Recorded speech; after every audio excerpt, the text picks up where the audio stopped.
Assalamu alaikum Jama Julbe, miɗo wiye Adama Diallo. Min mi waɗi intégré Marodi en 2018 en tant qu'assistante script. Par la suite mi waɗi projet ji ɗuɗo non alhamdulillah.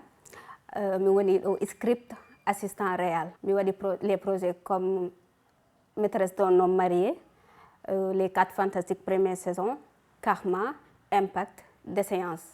Et depuis 2023, je suis chef de projet. Le projet du Poulard est par Djami Fatoumata. Et je suis épouse du chef. Je co-réalisé les 15 derniers épisodes.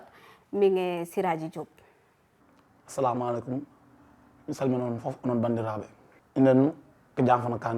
Je suis à Marodi depuis 2014. J'ai exécuté ou à occuper divers postes, diverses tâches, allant de monteur à chef monteur, en passant par simple cadreur. Bonjour, salam alaikum. Je suis Ngone Fall, styliste designer à Marodi. J'ai débuté fin juillet 2021. J'ai fait un projet Laïdjara en tant qu'assistante. J'ai fait aussi Karma, j'ai fait aussi Emprise. Chef de projet, non, je suis suivi projet du début à la fin. Début scénario, hack réalisation, hack nyande projet on l'année que tournage. Wadu gol manager, daru gol budget on nyande fo nyande. Est-ce que no wadi no yadi et séquence du windade di? Daru gol équipe est-ce que tout le monde no hebi ko foti golde de kon? Est-ce que toutes les conditions sont réunies? Et daru gol aussi acteurs di si tawi be jonnama be wadama mettre à l'aise ha be wawa wadde golle mabbe den sans problème. En tant que réalisateur, mon premier rôle est de vraiment transmettre les écrits, je peux dire les traduire en images, si je peux dire ainsi. Dans d'autres aspects artistiquement parlant, il fallait tenir compte ou apporter une certaine vision. Si j'en prends l'exemple de Djamé Fatoumata, c'était un projet écrit vraiment limite, une histoire qui évoluait dans 2 localités différentes, village Fulbe et village Ogo. Et honnêtement, je tenais à ce que ça se fasse dans une zone rurale, mais en y apportant une touche vraiment moderne. Parce que pour moi, le Peul, il est riche, il est moderne. Le Peul peut avoir des vaches, des champs, une maison avec une piscine, une belle voiture. C'est cette vision-là qu'on a dû vraiment pas imposer, mais apporter une touche dans Djamé Fatoumata. C'est en tant que chef costumière, je vais commencer par dire que faire le dépouillement d'abord pour xam yan tenue la soxla ci film bi ba paré dama wara xam tamit thème film bi de quoi ça parle tay ji comme ñi ngi dugg ci ay film halpulaar la yor xam nga dafa am culture halpulaar d'accord lo damay commencer ci culture halpulaar ndax ñom dañu am ben couleur bo xamantene moy couleur de base moy indigo bleu tay lepp luma jël ci costume rek dama koy basé wu ci bleu ndax ku ne xam na ne couleuru halpulaar yi sen ciosan dal dafa laal ci bleu lo xamné indigo la dal légui man fofu lay basé wu pour def samay créativité bien vrai que dañuy soxla ay yenen couleurs yo xamantene pour embellir ciosan bi mais nak fofu lay basé wu samay couleurs en même temps tamit buma ñëwé ci côté costume bi partenaire yi damay dem ci partenaire bu nekk damay dem ci yow waxtaan ak yow nan nga mëna def ba mëna participer ci film bi pour indi ay tenue mais duma jël nak n'importe quel partenaire parce que tay buñu waxé film halpulaar damay gis ñi nga xamantene ñom dañuy jël ay tenue dañuy def ay tenue yo xamantene dafa am rapport ak film bi. Tournage il faut non ko goton woni tournugol épouse du chef et tournugol golden ko même condition ko wadugol planning wado organiser technique on hendo planning on attend les acteurs en même temps hendo texte du mundi que une fois sur le plateau harame hebata hay problème hay fous il y a aucune différence et projet di godidin faut ko goton. Je pense que il fut un moment où les séries étaient vraiment projetées à les faire à Marodi. Et une période, Mas m'avait un peu sollicité pour qu'on puisse trouver des réalisateurs. Moi, dans ma démarche, je pense que vu que j'avais aussi une communication avec, je communiquais souvent avec Advisor, le rapport mauritanien, j'ai cherché à entrer en contact avec lui concernant ce point, mais ça n'avait pas abouti comme je le souhaitais parce que bon, il était un peu occupé, moi aussi pareil. À un moment donné, je pense qu'on revenait de Canal Olympia pour les derniers réglages de la projection de la série Graines du pouvoir, dont j'étais chef monteur à l'époque. En cours de chemin, on a mis une chanson d'Advisor. C'était moi et Massa Mandour. C'est Massa qui avait mis la musique. C'est une musique que je connaissais, que j'écoutais beaucoup avec Adamo Sow au bureau. Ah bon, Mass m'avait demandé si je comprenais les paroles. Oui, je comprenais les paroles en partie. Et il m'a dit, Jean, j'ai une idée. Et si tu faisais une des séries Peul? Honnêtement, sur le coup, je me rappelle bien, j'ai pas dû, en fait, je ne lui ai même pas répondu. C'est par la suite, quelques temps après, il m'est revenu. Après, bon, parce qu'on a quand même, on a vraiment cherché des réalisateurs Peul. Ça n'avait pas abouti. Et bon, finalement, comme je parlais Peul et que je me connaissais un peu, bon, en toute humilité, je me connaissais bien. Donc, c'est comme ça que ça s'est fait. yi may utiliser d'habitude damay utiliser ay kook damay utiliser lépi surtout lépi nga xamante ne bu ñu amee cérémonie loolu dafa nekk loo xam ne day symboliser Haalpulaar bi tout le temps dama koy def tengaane bi nga xamante ne comme si Jam ak Fatmata tout le temps on voyait Jam mu ngi doon yor benn tengaane boo xamante ne loolu noonu da ko doon symboliser bu baax daal amoon na ay écharpe yoo xamante ne écharpe kii la Haalpulaar yoo xamante ne loolu dafa am lu muy expliquer daal boo gisee Jam nga xam ne kii day sàmm mais day sàmm boobu noonu Jam dafa nekk koo xamante ne dañoo allier tradition et modernité moo tax boo gisee des fois moom day sol pantalon daawul sol benn yoon caaya ku mel ni Fatmata mi nga xamante ne écolière la da doon jàng en même temps mu bokk ci Haalpulaar dafa am noo xamante ne daf ko waroon soloo parce que ku ne Haalpulaar wax pudique parce que ñoom duñu sol loo xamante ne peut-être day lii te loolu man dama ciy veiller bu baax en tant que chef costumière dama ciy veiller bu baax sama assistante tamit moom tamit da ciy veiller bu baax bu nekkee ci plateau bi du ñu sol loo xamante ne day ñàkk a tegginu daal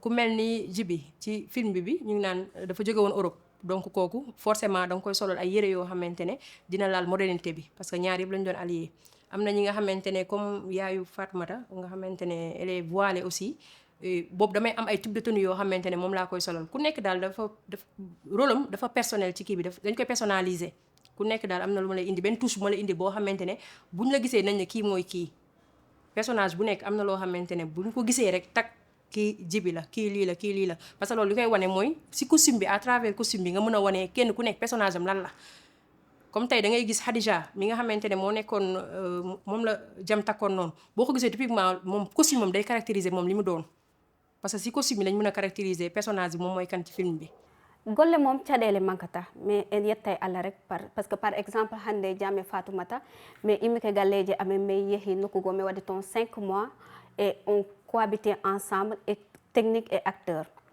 te jikkuji bokka ko min darayno honno min watta ha no condition ji ɗi fof waɗa réunir parce que mi en tant que chef de projet haade ko challenge kadi parce que il fallait que mi waɗa fou ha technique et acteur wona e Jam que en tant que chef de projet il faut mi ndaara neɗɗo be neɗɗo sino e Jam woni technique et acteur est ce que ñamete maɓɓe no moƴƴi est ce que hiɓe en sécurité walla est ce que ɓe nawna darugol kadi si tawi fou rek hay goto mankiraka hay fus no golle ɗe wawata yaade yeeso e no yawa mi waɗa respecté les délais.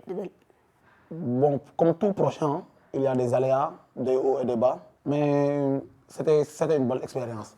Les difficultés, c'était pas des difficultés, je peux dire que c'était plus des défis. Faire un projet comme Jam et Fatoumata, qui devait être un game changer, qu'on devait faire, bon, faut savoir qu'on a déjà fait Yidé, où j'étais chef monteur et talonneur en même temps. Mais Jam et Fatoumata, c'était un projet de 50 épisodes, c'est-à-dire le format commun à Marodi en quelque sorte.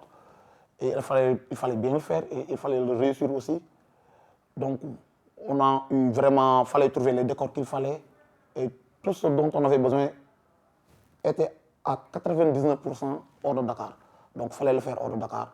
Et ce n'était pas du tout évident de quitter Dakar, quitter sa famille durant 5 longs mois, un peu plus ou moins 5 longs mois, avec une équipe, nous tous des jeunes, en plus des acteurs venus de différents horizons qu'on ne connaissait pas, vivre ensemble.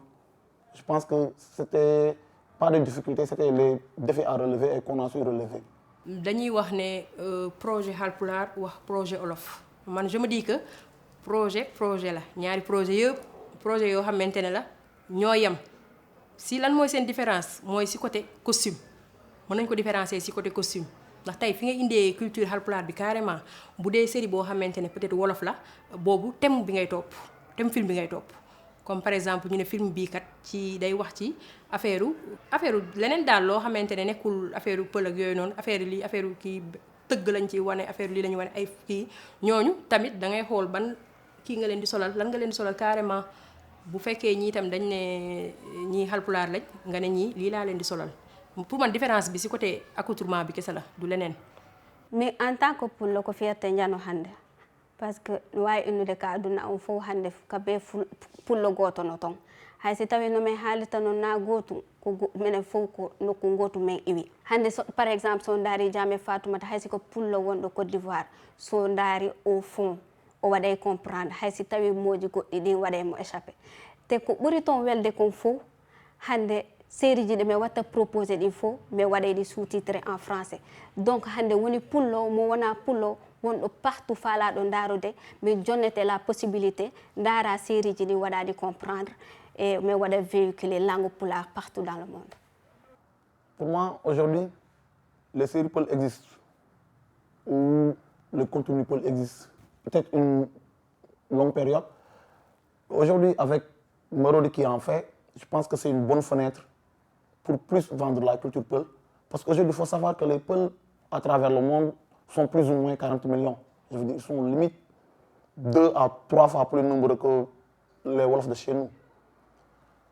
C'est une grande audience, c'est un grand public, ils sont répandus partout. Et aujourd'hui, faire des séries Peul, si je peux me permettre, les Peuls méritent d'avoir des séries de renommée mondiale. Les Peuls peuvent avoir des séries qui peuvent même être diffusées sur Netflix. Pourquoi pas? Je pense que c'est possible et c'est ça la vision que Marodi a pour les séries Peul.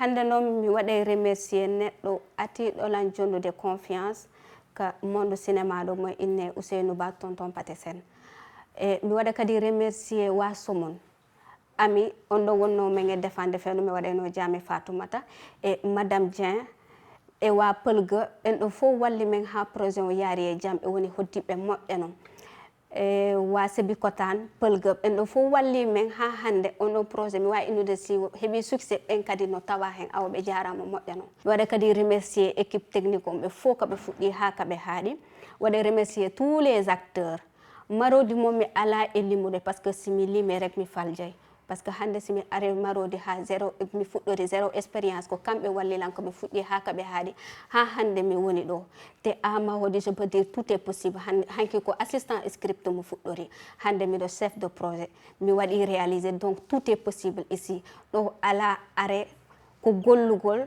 ne pas abandonner joom fulak fayda.